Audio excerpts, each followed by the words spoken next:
So these sexy beasts here are Napoleon's Old Guard, some of the most experienced and feared troops that graced the battlefield during the Napoleonic Wars. The Old Guard were veteran elements of the Imperial Guard, Napoleon's own creation of his personal bodyguard and tactical reserve, which he would only commit when the victory was all but certain. The Guard had been with Napoleon since his rise to power in 1799, and they received double the pay of that of a line regiment soldier, as well as having access to better barracks, food and equipment, and being one rank higher than non-Imperial Guard soldiers.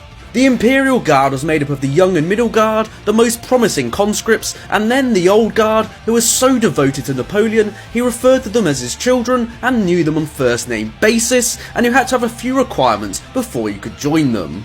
You had to be under 35 years of age, as well as having 10 years of service and 3 campaigns under your belt, and you had to be 5'8" to be in the light cavalry regiment and 5'10" to be in the infantry regiment, as well as having citations for bravery and having faced enemy fire on the front lines, so it was no easy task.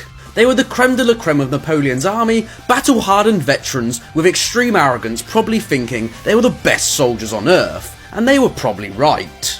Many had skin tattoos and golden earrings, giving them a pirate-like appearance, and one British contemporary account states, depravity, recklessness, and bloodthirstiness is burned onto their faces. Other French soldiers referred to the Old Guard as the Immortals, and by the time Waterloo rolled around in 1815, their average age was 35, with 30% seeing up to 25 campaigns.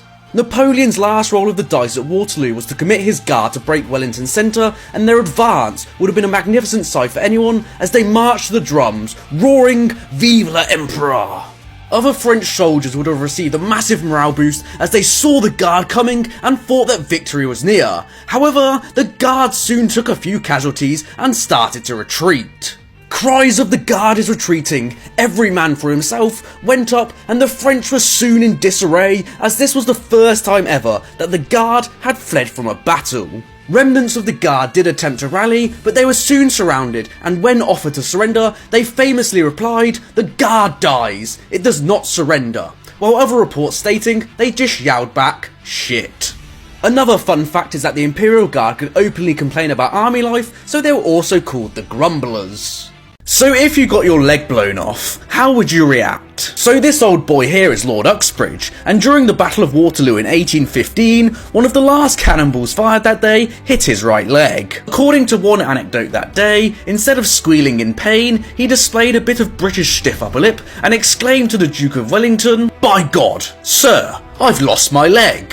The Duke of Wellington, being even more British, responded, "No, have you? By God." Uxbridge was taken to his headquarters, where his leg needed to be amputated above the right knee. He remained his calm and composed self throughout the amputation, with one of his only comments being, "The knives appear somewhat blunt." After the amputation, he was visited by a commander who he asked to inspect the leg, as some of his friends said he could have kept it on. Upon the inspection, the commander found that all the bones had been shattered by a rusty grape shot, and told Uxbridge it was better off than on. The homeowner of the house where the leg was amputated asked to bury the leg in the garden, and it became a major tourist attraction for many of the top European society, and it even had its own tombstone. The leg stayed in the homeowner's family until 1878, where a visit from Uxbridge's son, he found that the leg wasn't buried but was actually an open display. A dispute between them led to the leg being ordered to be reburied, but it wasn't, and it was hidden until 1934,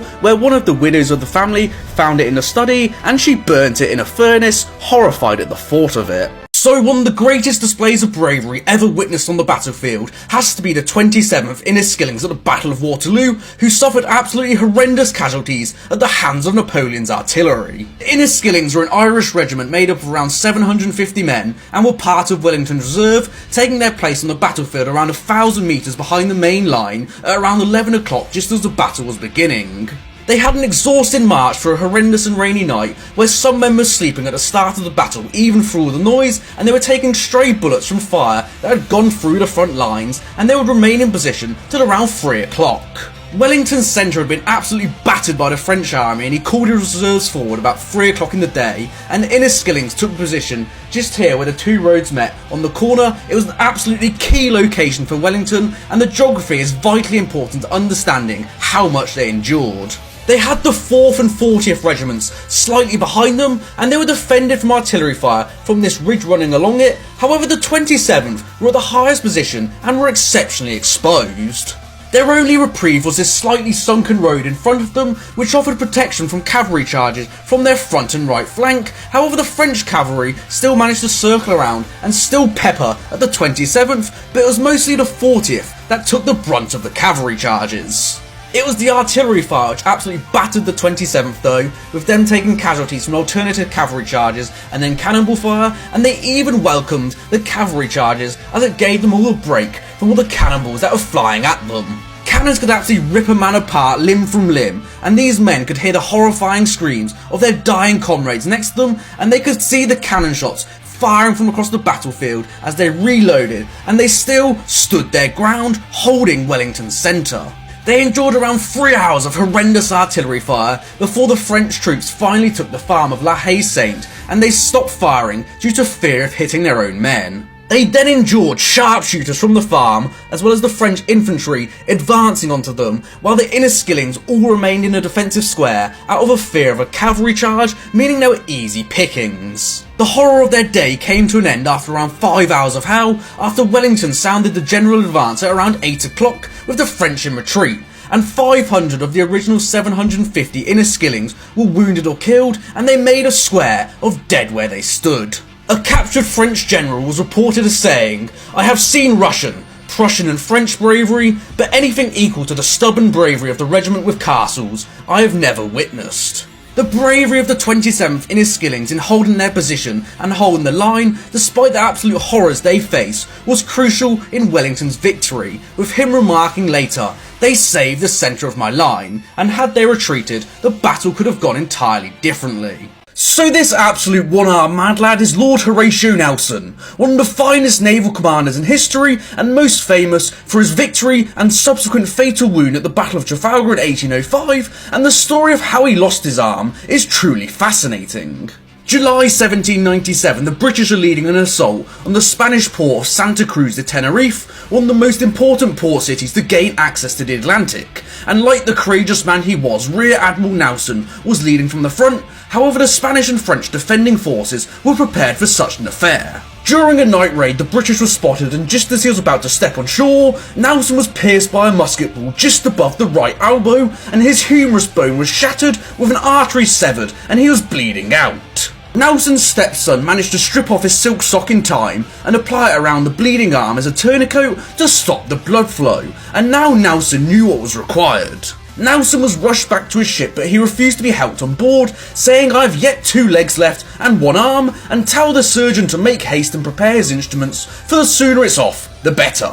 He took his arm amputation like a champ, taking no anaesthetic for the day, and his only complaint was that the surgeon's knife was cold, and in future, surgeons could warm their instruments before amputations. His arm was left of only around 5 inches in length, which is more than enough despite what anyone may tell you, and he referred to it as his fin for the rest of his life, and only 30 minutes after getting his arm lopped off, he was back at it again, ordering his soldiers around. His lack of arm was a harsh reminder to him of what failure could bring, and he did experience phantom limb sensation, where you have feeling in your right amputated arm, even though it's not there, and he claimed it was proof of the existence of a soul, and he carried on leading from the front, being a courageous leader before his fatal wound at the Battle of Trafalgar in 1805. So during the age of gunpowder warfare, cannon fire could inflict some absolutely horrendous injuries on people, and you'd think a near miss from a cannonball shot would be for some sigh of relief. However, doctors soon started noticing internal injuries on people from people showing no sign of external injury.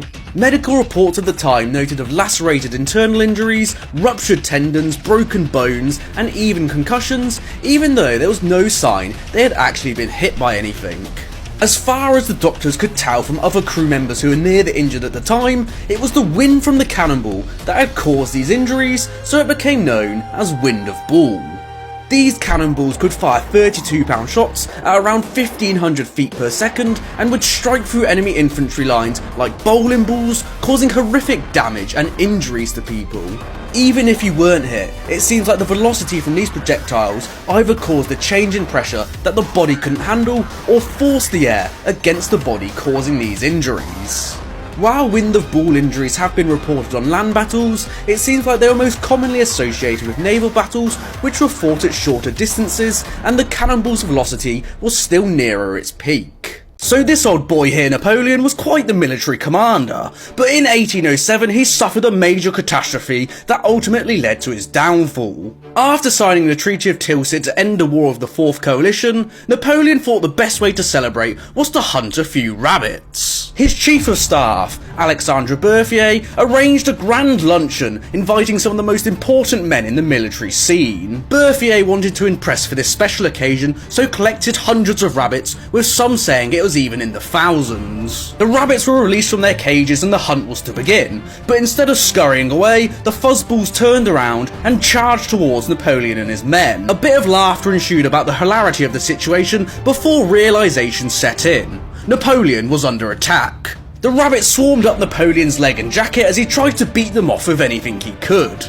The bloodthirsty horde of rabbits was unstoppable, causing Napoleon having to retreat to his carriage, with some relentless bunnies even hopping into the carriage with him. Napoleon was lucky to escape with his life, but the fault of the attack lay with Berthier, who instead of trapping wild hares, instead brought tame rabbits from local farmers. As a result, instead of running away, the rabbits saw Napoleon as a big ball of lettuce and thought he was the day's lunch. One historian stated that the rabbits displayed a finer understanding of Napoleonic strategy than most of his generals, splitting into two groups and then flanking around the party and then heading for the carriage.